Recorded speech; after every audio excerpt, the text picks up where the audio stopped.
Hi. How are you guys? Can I join you for just a couple minutes? Please. I think you now know that your real problems are not financial. Your real problems were more relationship driven. You both lost perspective on what you do have. When you think about 2/3 of the planet lives on less than $2 a day, and we just lose that. We all do it because we're fortunate.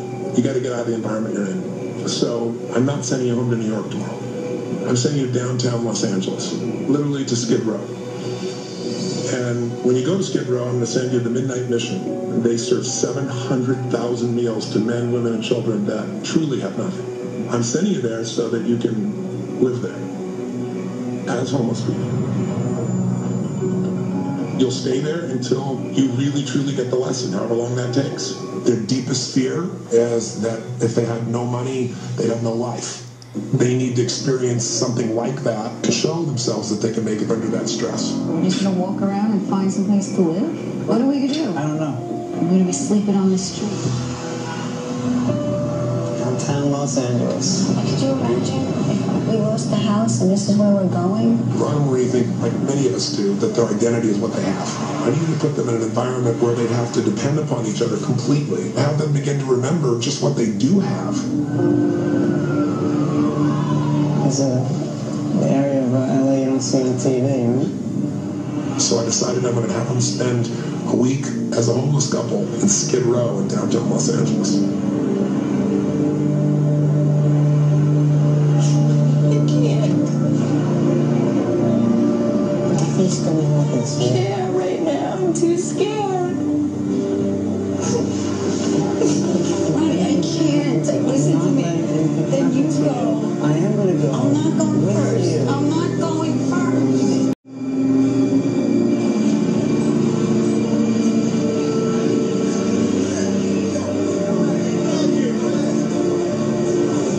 Regular people.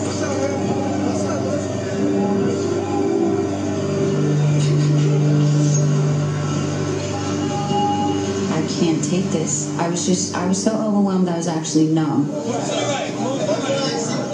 We were too late to get a bed ticket, which meant that we were to sleep outside in this courtyard. What you want to do is you want to lay the cushion down first, put the sleeping bag on top of that, and then the blanket. You look around, other folks are getting ready, you're doing the same thing, just staking out your territory. All I see is just tons of people, all kinds. Some look like they were crazy, some looked like they just were living on the streets for a year. My only thought was that I was there to protect my wife's safety, you know, that nothing was going to happen to her. But inside, I'm getting torn up.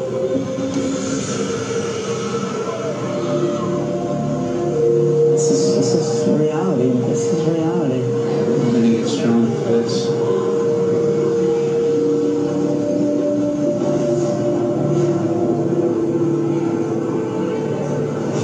Hardcore people all around us, and they mean business. And I know that I have to watch everything I say, every move I make. You just don't know what's going to happen next around here.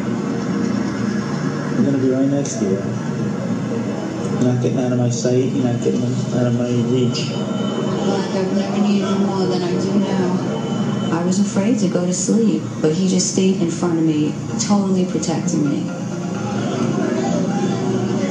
The mission is a program to help people. We kind of made it clear that whoever needed us in any capacity, that we'd be willing to help. So we are keeping sane by keeping busy.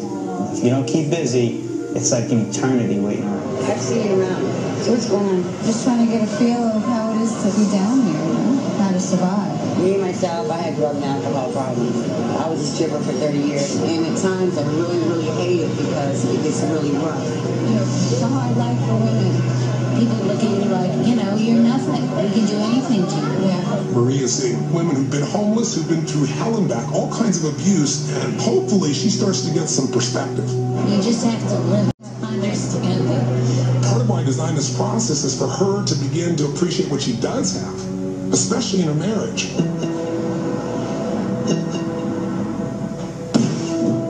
I feel good. I mean, I'm hanging on so we could get through this, but I never thought we would get this far. I never. All this craziness all about, and we just kept working together and making decisions together. I couldn't tell you how proud of you I am.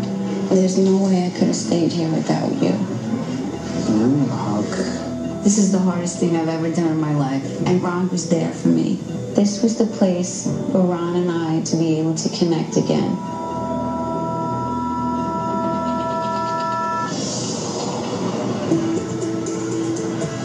People are stronger than we give them credit for. The greatest challenge was not facing homelessness. Our marriage had been suffering because my priorities were a mess. So first and foremost, my challenge was to put her above every other priority in my life. And I've done that. That's the number one lesson I wanted you to have. That's the number one lesson I wanted you to have. You've been scared to death, but I watched you overcome it because of your caring for her. You weren't focused on yourself. Marie, what's changed for you in your perspective, and where are you guys going? These people,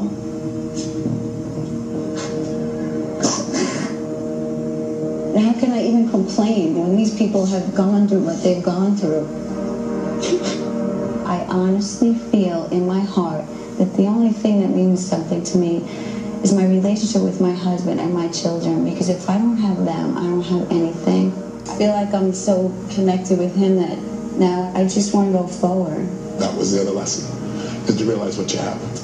Really realize what you have. Feeling worthless, having my kids ask me, are we poor?